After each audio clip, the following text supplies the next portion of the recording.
Sa unang araw ng bakbakan kahapon, wagi ang mga tinig ni Isay Olarte ng Team Black at Christian Tibayan ng Team White. At sila ay pasok na sa huling tapatan sa Sabado. Sa ngayon, ang dalawang pangkat ay may tig-isa ng puntos. Wow, mahaba-habang hintayan kasi sa Sabado pa.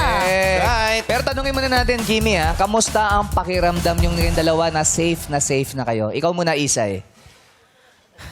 Ano po, talagang sobrang relaxed and clear yung mind and before ko po kami bumaba, nakatulog pa ako. Ganun po ka-relax talaga. Thank you sa Lord. Alam mo, anong pakiramdam nung kinikwento mo kahapon?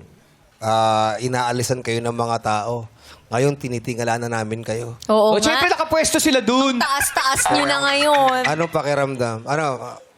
Ang sarap po sa pakiramdam kasi nakikita ko po kayong lahat. Tanong mo kami. No? Iba ang pakiramdam ng nasa itaas. Yes. Ang tanong ko lang, magkano bayad dyan sa balcony? Wala. Walang bayad sa balcony. Nanalo sila. Oo. Kahit yung mga hurado, tinitingala kayo ngayon ng mga hurado. Correct. Nakita nyo. Anong mensahe mo sa iyong mga kagrupo? Kagaya na lagi kong sinasabi sa inyo doon sa PA room, just hold on to your dreams, hold on to your skills, and panindigan nyo lang yung mga songs na napili ninyo. And just trust God on what He has planned for you guys. Amen. Let's go, fight. Yun, no? Christian? Actually po kahapon, hindi ko plano mag-play, pero ang nasabi ko po, kanta.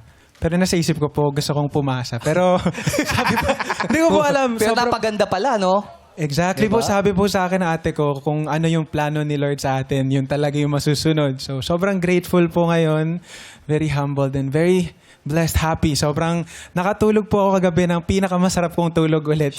Yan ang pinakamaganda Oo marinig. naman. Gusto ko lang tanungin yung naramdaman mo kahapon kasi pagkatapos mong kumanta, talagang nanginginig yung bibig mo. Paano ba Sobrang nanginginig yun? dire-diretso. Ano yung Sabi niya, ginig kagabi, niya? Ganyan.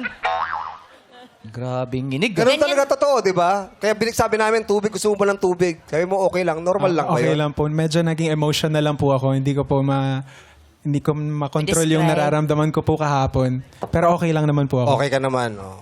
Ano man mensahe mo sa Team White? Ayun, sabi ko nga, i-enjoy nyo kasi andito na tayo sa Grand Finals. Napakalaking blessing and i-glorify ang Panginoon sa performances natin. Oo. Alam mo, Ito, Team Black, makinig kayo mabuti, Pinaghandaan kayo ng Team White. Paano mo nasabing pinaghandaan Okay. sila? Ayun, ng team nagdala mo? ng bala, Ang dami ng supporters. Hindi yan kakampi ng Team White. Hindi ba? White eh. Kita natin yan. Pero isa lang masasabi ko, Ano yun? medyo bias sa Team Black eh. Bakit mo nasabi? Kita mo yung suot ng banda. Ayun. Ay, grabe, Ay, Team Black. May kasama Grabe, bang MOD yan at saka Alvin. Nako! At saka yung mga cameraman. Grabe! Dumadami Sino sila. kaya ang mananaig ngayong araw? Yan ang katanungan. Yes! Since day one daw naka-black si Dambo, huwag niyo daw siya Sorry. questionin. Never kita nakita nagputi, Laging black talaga.